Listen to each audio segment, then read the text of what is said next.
the most growth and learning that happens is through failures, is through mistakes that happen. Obviously, nobody wants to make the big, huge mistake, but sometimes in your career, if you make that mistake once, guess what? You're going to be way better the next time because you learned that lesson the hard way.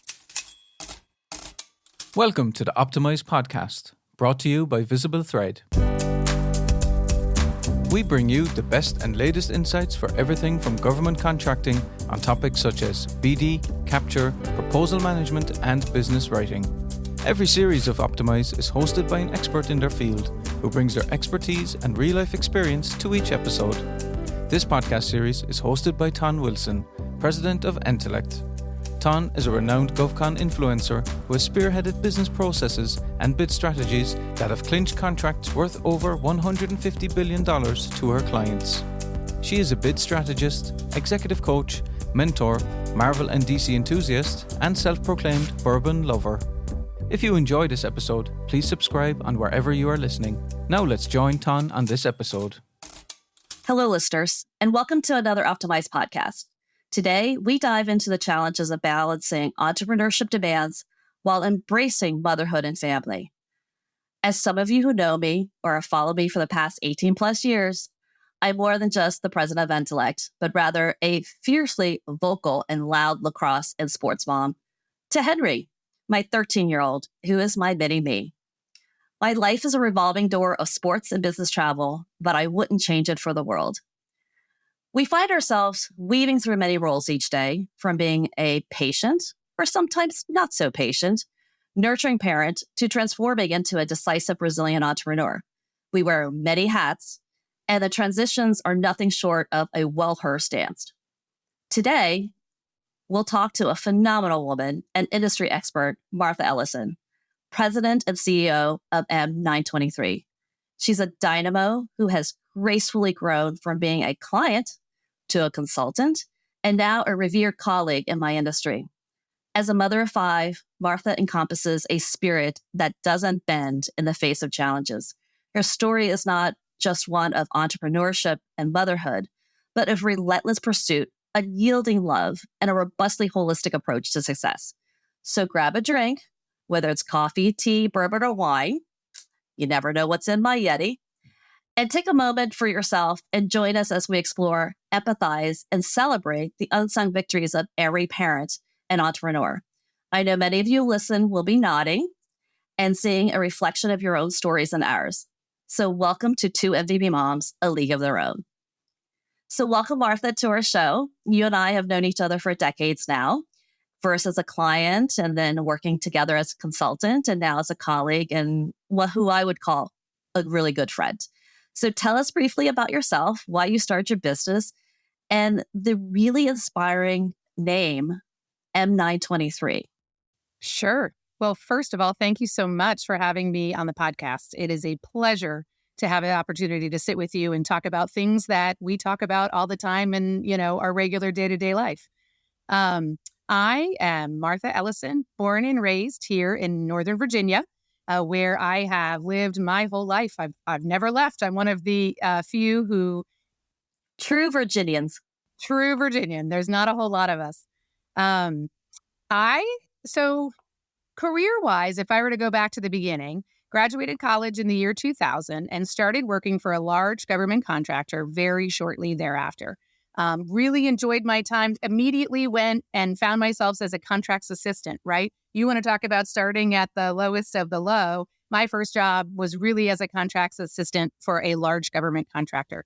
And it was just one of those things that I went to school. I was majored in communications, did not plan to go into this line of business as so many of us. I think I've chatted with many people who have similar stories.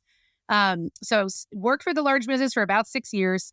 And then, right, as many women and parents face when you have your first child, trying to figure out, okay, what does that mean? Where do I go from here? So had 6 great years at that company where I really became an expert, moved up from my contracts assistant role to a senior contracts administrator in that 6-year period and really thrived, learned, government contracts inside and out and learned the inside and out of government pricing as well. I really enjoyed my experience there, but having my first child, I thought, oh my goodness, there is no way I could continue on this corporate path. I was having great success, really doing well, but I sort of had to assess at what cost. So at that point, for me, it took a lot of soul searching and a lot of trying to find the right balance and the right structure for me. I opted to go to a part-time route for a period of time. So, as I went into the many different stages of parenthood, it led to this just self-discovery and this path of trying to find out what else is out there. I very much enjoyed my large business life. I very much enjoyed that corporate experience, but really having my kiddos is what helped me sort of create this other world that I didn't even know existed. So I left my corporate job at the large business, went to work for a small business for a number of years. That was very flexible and family friendly, and it was a delightful experience. We had super supportive management team. It was great.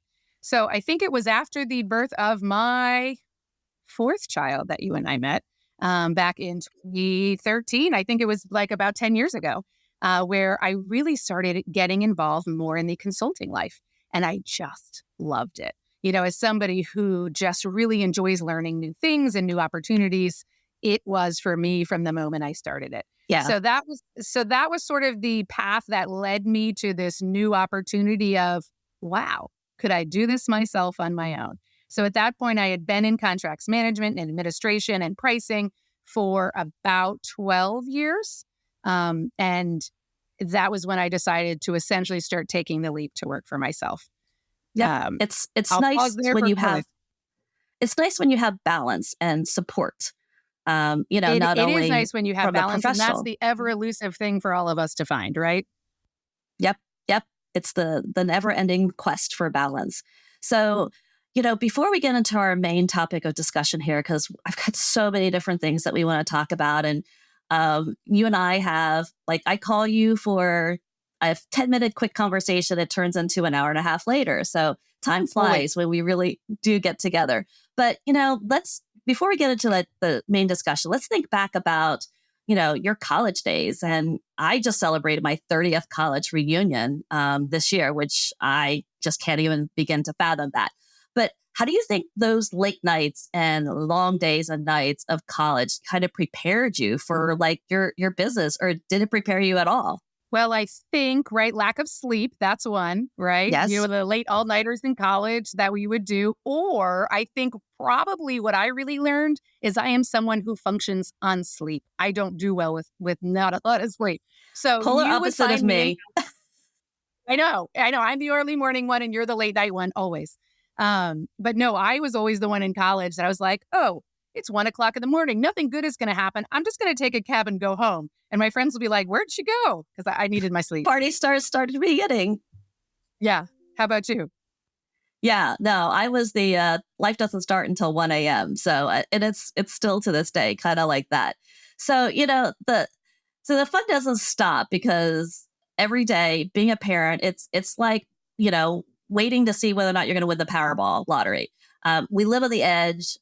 Life is full of unexpected small victories, classic mom fails. Trust me, so many mom fails sometimes, the mommy guilt. Share with us maybe something invaluable that you learned from one of your mom fails that kind of helped in your business. I think I would say that probably the biggest lesson I learned is don't take yourself too seriously.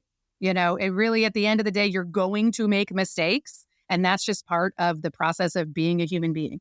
And forgive yourself and give yourself grace in those moments.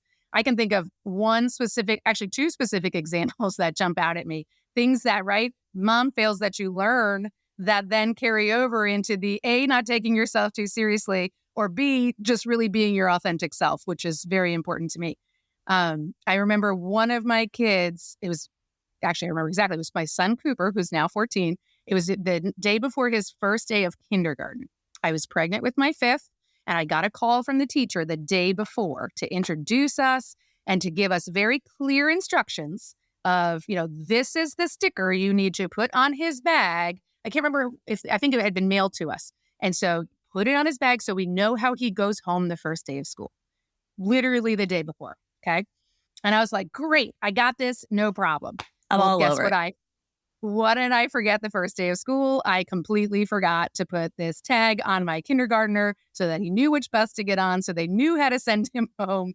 And I was like, I guess it's just best that this teacher knows who I am right from the start. No sense putting on airs, right? Just going to mess up from day one and own it. The good news is he did make it home. Yeah. So No, and I think that's so key, right? And it's so hard to teach the young professionals is that you're going to mess up, and sometimes you're going to mess up really bad, and you have to really kind of own it, sit and understand the discomfort or maybe the consequence of what you did and move on. Dust yourself off and move on, because if you strive for perfection, you will fail at every single turn. And so I like to always say, be kind to yourself, right? Be kind to others and be kind to yourself, because you might actually be in that situation another time. So absolutely. And I think the most growth and learning that happens is through failures, is through mistakes that happen. Obviously, nobody wants to make the big, huge mistake, but sometimes in your career, if you make that mistake once, guess what? You're going to be way better the next time because you learned that lesson the hard way, and it really sticks with you and resonates with you. absolutely, absolutely. So, I always kind of equate starting a business as like raising and birthing your own child. And it's, our business is our baby. A lot of people feel that way. We talk about that. And so can you dive in a little bit? I know that you, in your intro, there are a couple of motivating factors why you started your business. But what are you really hoping to kind of do besides provide top-notch support for your customers? Is it financial security? Is it more flexibility? And I think as your business matures, it does kind of evolve a little bit. So what really kind of, sparked that like, what was that pivotal moment that you're like, okay, I'm doing it. I'm going to go out and hang that shingle, because it takes a lot of courage to do that, especially when you're coming from a corporate world. Absolutely. And I think for me, it was a combination of factors. I always enjoyed working. I have always enjoyed the challenge of learning new things. So going from that large business corporate world where you become a subject matter expert in a very specific area, to then transferring to a small business where you get to wear a lot of different hats, which I found really appealing. I was very grateful to have had the expertise early in my career so that I had something that I was really good at. But now to be able to take those skills and expand on them was appealing to me. So I think what really drove it for me I probably two or three reasons, but the number one thing is I love to learn new things. To me, the idea of hanging my own shingle, finding my own clients to do the work that I find interesting was wildly appealing to me. Second of all, the flexibility, having that flexibility as my family grew to take the work that I wanted to do and to do the things that I wanted to do was fantastic. So one thing I think that really just helped me take the leap was you need to do an assessment and a reality check of what your skills are, right? It isn't for everybody, to your point. It takes a lot of courage, and I think it takes a certain kind of personality. So if you need everything to be stable and predictable and everything all the time, it might not be the life for you. But if you enjoy the excitement and the adventure of learning new things on a flexible schedule, and according to what you're interested in, I think just from a life satisfaction and value, it is just an amazing thing. So to your point, why did I do it? It was a combination of things. I love learning new things. I love the flexibility for my family that it afforded, and it's just the freedom, to be able to pick and choose and to do the work that you like doing. Because I think when you're doing the work that you're passionate about, you're going to deliver great value to your clients. Exactly. And I think that's one of the things that is very attractive, and why you and I are so attracted to working together is that we both bring that same excitement, that same passion to what we do. And it resonates through our work product, and our customers really, find that as one of the intrinsic values that we bring. Not only are we, steep in understanding our industry, that were technically competent people that, that were subject matter experts and really have produced wonderful results for our customers, but that we have that's constant need. I was going to say like a super competitive need, right? Like you and I are so competitive people that you would think that two competitive people put together would be explosively, against each other, but we are super competitive together, which is, I think, pretty fantastic combination. Well, and I would say too, yes, wholeheartedly, yes, I agree with you. And I think part of what makes us working together so great is we have different areas of expertise, right? So we bring that same passion and that same vision, but in a slightly different line of work, which allows it to be very complementary. So I think that is a big component of why we've been able to work well together. Well, and you are, to me, very inspiring in your need to always be a better person, always to understand the industry better. You are a much better learner than I am about things. And so I'm constantly learning from you about things in the industry, things that, I would have never have thought to even ask questions about. And so that whole need to always kind of, learn more, be better. And one of the things that I really like about how you've grown your business is that you're very intentional and very strategic. Your business has kind of morphed. Your values have morphed. And we've talked about that a lot. So talk to me about do you wake up one morning and be like, I'm just going to strategically do this? Or do you ponder for, days, weeks, months about this? Because you have a path that you want to take your business. And it's a very commendable path. And it's so disciplined that sometimes I'm like, oh, I need to learn more because I'm not as disciplined as you are about this. Well, I will say, I have to be disciplined, right? That is one of the challenges that I have with having this large, awesome, rambunctious family that I have is I do have to be very intentional with the time that I have.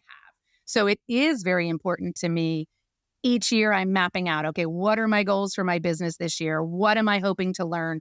What am I hoping to be? Where do we want to go next with the business? Absolutely. Because for me, I don't have the time to get down a path and be like, oh, this is not the right path for me. I got to back up and realign. I can do it, but I find for me, it works much better if each year I'm sort of saying, okay, these are the top 3 things I want to try to accomplish this year.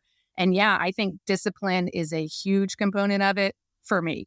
I have this very regimented morning routine. I'm huge into this personal growth and development. I could talk for days on that stuff. But I think also, right, it's respecting your personality. You bring so many other things to the table. Remember when we did a few years ago, we did the Clifton Strengths Challenge? Yep. Not the challenge, the test. Yes, which is I love Clifton Strengths. For those who aren't familiar with it, it is a framework essentially for leadership skills for different folks. And you can take these quizzes, and it's sort of at the end of this quiz, it will give you a report about this is what you're really good at based on these results. And you know what my number one thing is? I'm a learner, right? Knowledge. Yeah. So, right, it's just how I'm wired. It's just who I am. Yeah, I'm going to have to dig up my T-shirts. Remember, we make T-shirts for it with all of our strengths on there. And I think my primary one was that I think I'm like the visionary, which is so suited about me. And this goes back to some of the points that you made at the beginning of why you started your business, because it was good for you.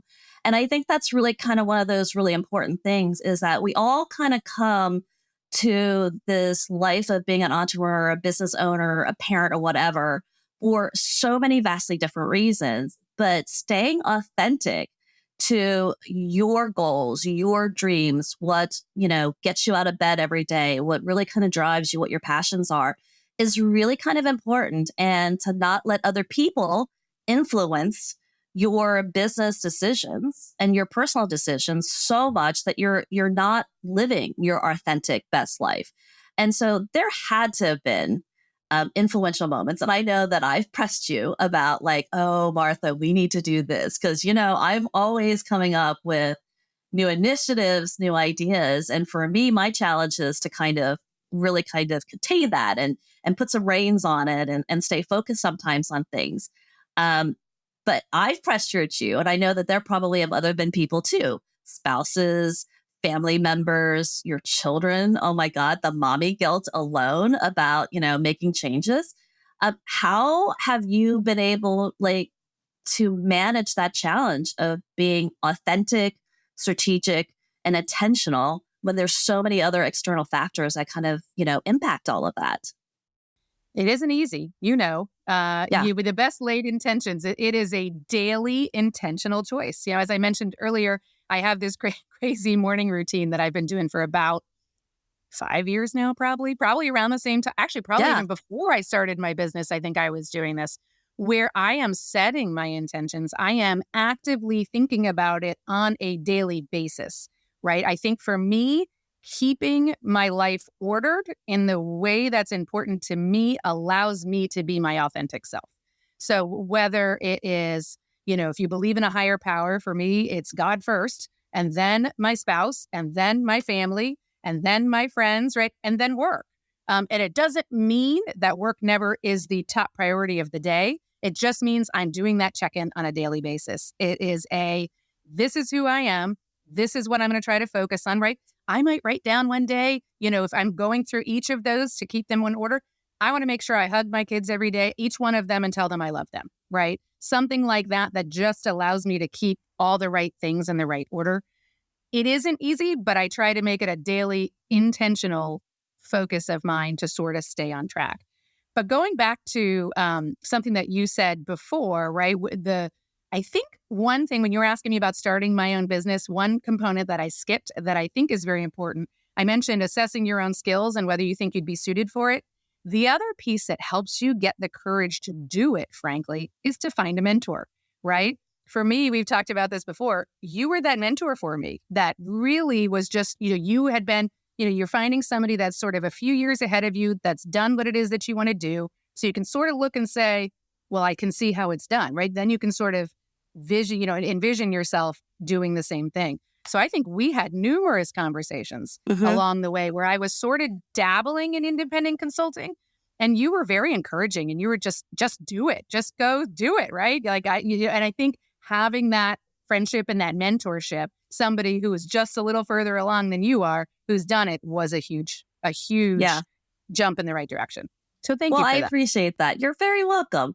It's nice to always kind of come full circle on things, and your journey is not done, which is fantastic, right? And I actually plugged in with one of my mentors this morning on things. She called me about some random topic, and I said, we really need to kind of circle back and finish a conversation that we had, because I really need to kind of pick this brain. I'm like, I really want to be like you.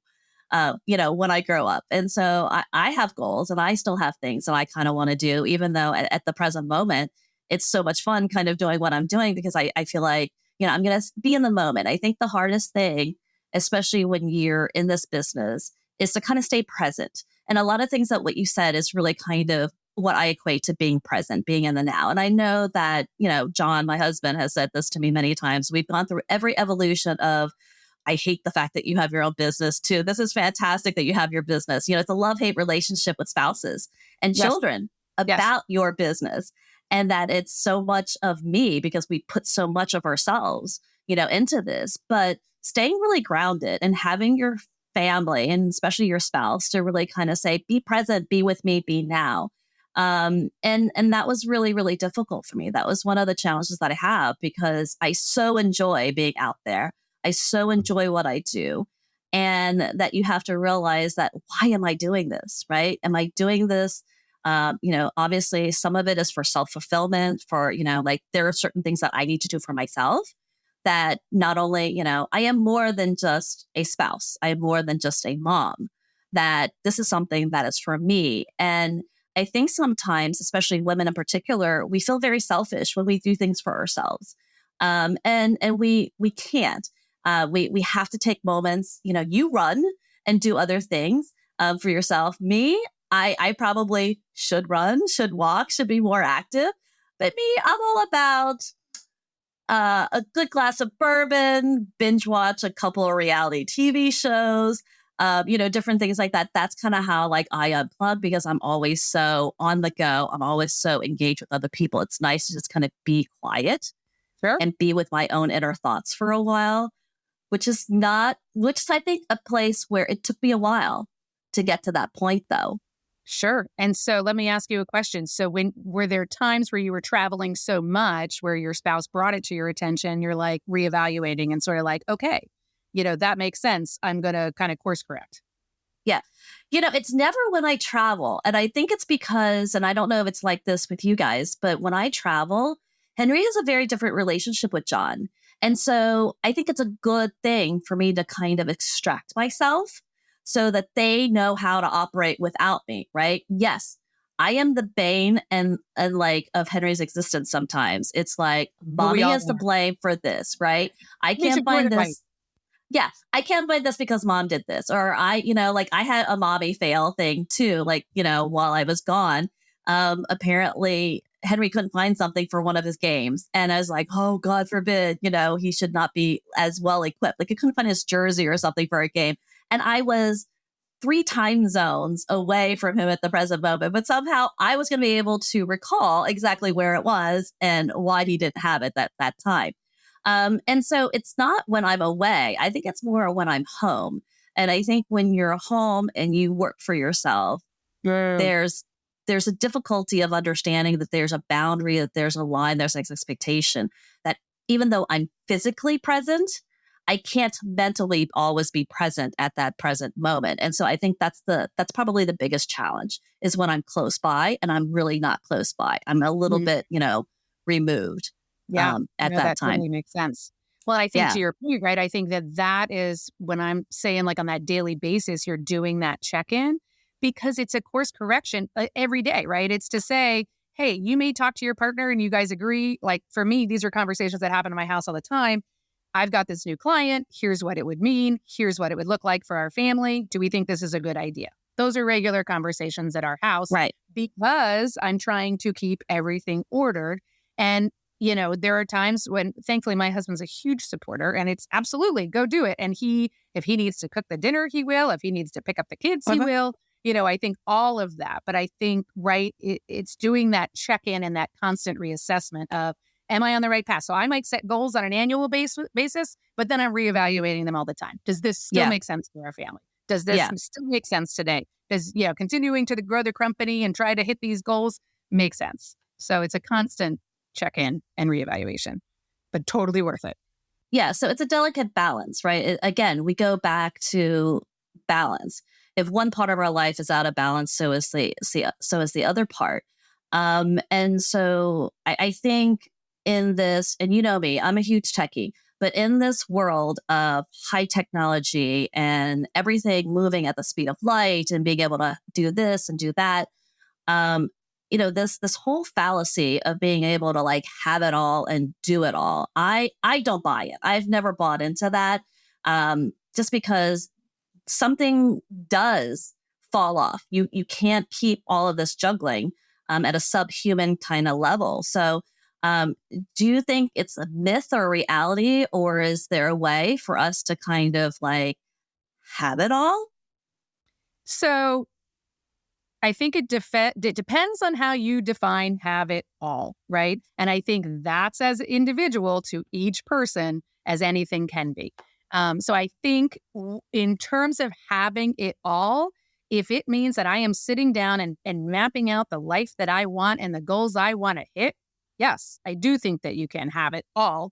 But no, you cannot be a full-time, and I'll go with what I think is the traditional definition of having it all. Do I think you can be, an A+ business owner and an A+ spouse and an A+ mom and an A+ friend and an A+ daughter, right? And an A+, whatever other hat you're wearing all at the same time? Not a chance. No way. But I think when you are looking at it holistically, again, for me, it's keeping everything in the right order, right? So that might mean, it might mean that something that's a higher priority for me gets a smaller, amount of my attention on a given day because something lower on the priority needs to be bumped up. But in that sense, I think there is a possibility to have it all, but you can't be A+ at all the things all the time. Yeah. Yeah, I Why don't you agree hear with yours you. on that? And yeah, and I think it all comes down to just really kind of like setting boundaries. Boundaries with customers, boundaries with your family. And I Oh, think yeah. that's something that we're all challenged with is Yeah. establishing respecting boundaries, both personally, professionally, and, being a parent and a business owner, sometimes, like often, we have to be very, very flexible sometimes, but flexible to a certain extent to the point where we're still kind of intentional in what we do and authentic in what we do. And so I think flexibility is sometimes a term that can kind of morph into like different meanings at different stages and at different roles that we kind of play in our lives. So for some, it might mean, like you said, like spending more time with your family or traveling or, spending more time on, some like with me, like some big business initiative, because I don't do anything on a small scale. I got to go do things like, on this dynamic, giant scale. But it might translate into, other liberties and flexibilities that that are unique to you. So can you kind of share some of your like evolving definitions and experience with flexibility? As your family has grown, it is growing no more. So I'm just going to put that out there, just in case the viewers are like, "No, we're tapping out of 5 here." But as your company kind of grows, because I know you want to grow your business into a different world. So how do you establish and maintain those boundaries, and how do you define that flexibility? Well, it is, to your point, it's not an easy thing to do. And it's a lesson still, as a woman in my 40s, I'm still learning. However, a lesson that I'm learning right now, I'm in a season of life right now where I'm working more than I have been before. Again, intentionally chosen, right? Working through all the goals that we have in my life for myself, for my company, for my family, all of those things. I'm just in a phase where the past year, it's been a lot more work. So to your point, though, with certain clients, when you're not putting up boundaries and you're not necessarily staying true to your vision and your path, here's what I found. You end up unhappy, not liking the work that you're doing. Whether it's because someone has kind of guilted you into that or because you've known them a long time, you really want to help out, even though it doesn't align with where you want to go, which is, right? You want to help people out. You want to be doing the right thing and being flexible. Sure, give me a call, So flexibility is important. But when you get that call out of the blue and you really can't take on this initiative or this work, being able to put that boundary up and saying, yeah, now's not a really good time, but I know somebody else who can help you, and providing that referral. I think that is really important. And from the boundary perspective, because I definitely have taken on work and accepted work and working with, my staff and my folks where my heart wasn't in it, and it showed, and it just really Yeah. impacted my enjoyment of the work that I was doing. Yeah. And unfortunately, I've been on the receiving end of your nose a few times. But at the end of the day, though, I truly value that honesty and that candor. And I think that's one of the two traits that you and I share is that we're always going to be very honest with you and candid, regardless of whether or not you want to hear it. But it's the best and the right thing to say, like at that time. And so there's a subtle yet like potent power to like saying no, which many of us learn kind of the hard way, especially when we're empathetic entrepreneurs and parents like you and I. However, as mom and as a parent, it's really easy sometimes, I think, to say no. Every once in a while, like Yeah. I'll be like, it depends. And so when Henry hears the it depends, he's like, that's a no, isn't it? I was like, it And depends. no Yeah. disguise is a maybe. Yeah, exactly. Right. But let's kind of dive a little deeper into like the boundaries and mastering the art of no. Because saying it can really be kind of liberating. And I think at the end of the day, customers really respect that. But sometimes no doesn't mean no. No might mean go somewhere else or consider something else. And so there's always I always try to find that silver lining when I say no, that it's like, no, we shouldn't do this, or no, we can't do this, or no, I'm not. However, there's another alternative to it. So how do you weigh the different opportunities that come to you when they, don't align? And have you really kind of developed that unique way of saying, no? I would say, and I'm going to back up just a minute to touch on your question earlier about flexibility and then go into that, right?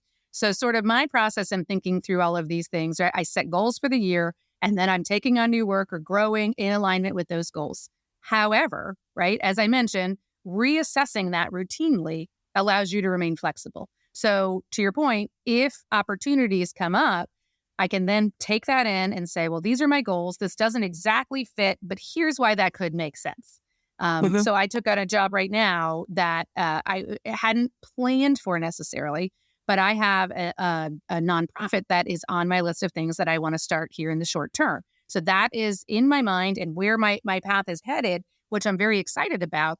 And an opportunity presented itself so that I could take on a client to do this work for them that really has sort of stretched me. So it's allowed me to learn more about that space that I want to head into. I didn't plan for it. I didn't see it coming, but I remained flexible and said, yeah, this actually makes a lot of sense for me right now. Think of all these great opportunities.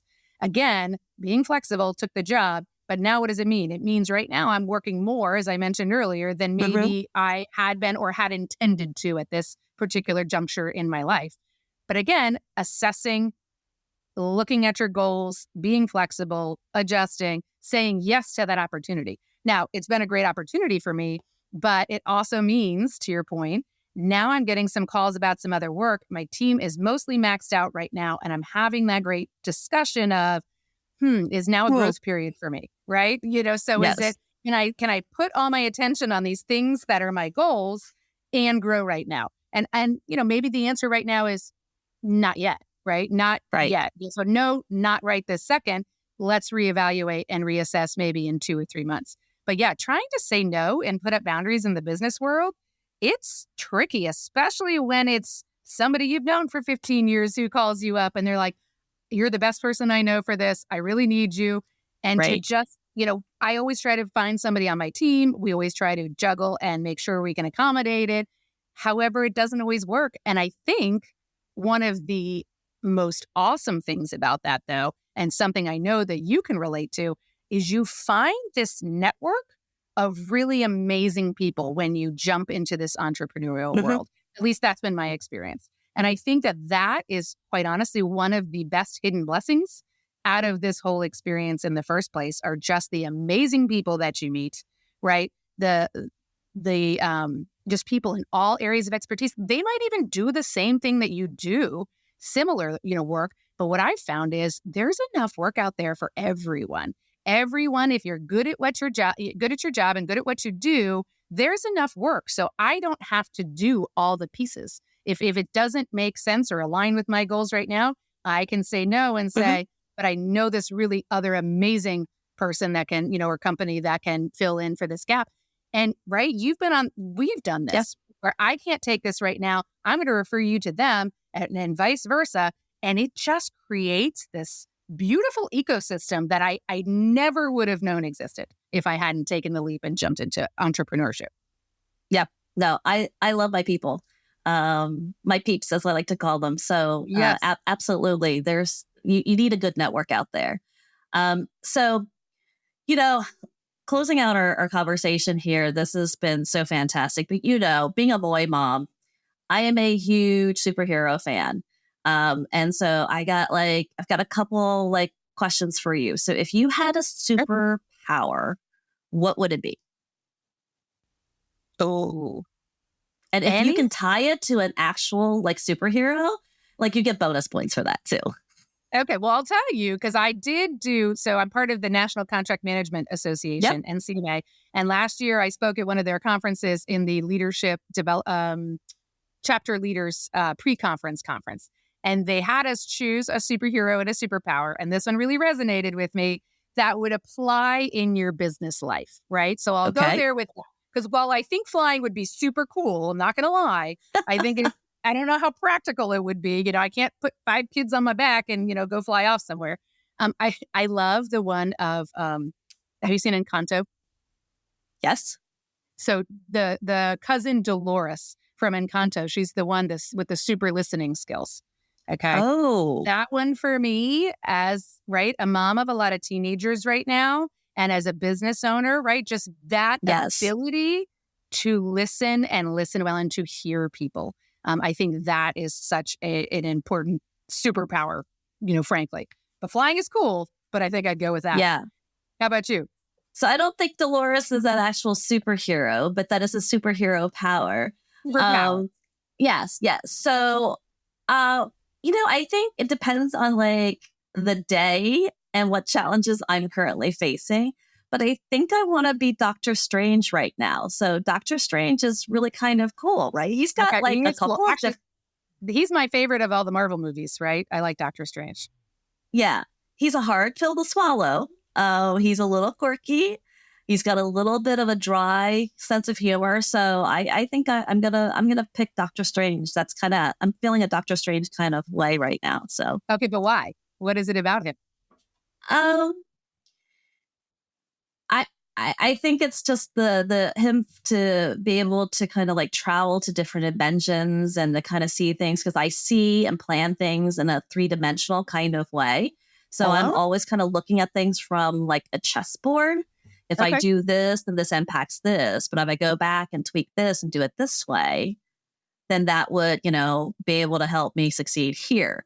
And so I think that's the reason why what we do at Entellect really well is we work on those very big strategic type of efforts where there's a lot of moving parts. There might be politics involved. There might be, it might be 90% of your revenue. And so there's like that anxiety of all of that. So being that counselor, being that strategist, to me, that's kind of what gets me really excited and passionate about. So That makes complete sense. yeah, exactly. I So, like it. and if you were to tell your younger self or a new up and coming professional who wants to get into business, or someone who's starting out their own company, like what one piece of advice would you give them?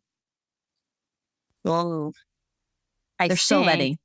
Yes. If I could only pick one. I mean, I could do like 3 steps, right? Like I think knowing yourself is so important. In being honestly assessing who you are, what your skills are, and what you like doing. I mean, because I think so many of us end up down a path that we don't love, and that doesn't necessarily align with who we are.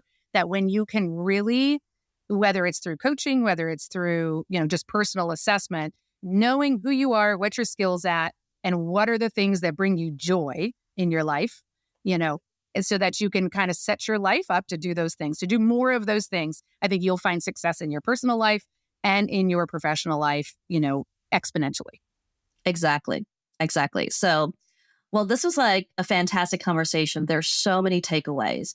And so I think some of the takeaways is the juggle is real, but also rewarding at the same time. Being flexible is kind of your shape shifting type of ally. Embracing the no, I think, is my all-time favorite to this. Continuous evaluation and realignment just to kind of stay relevant.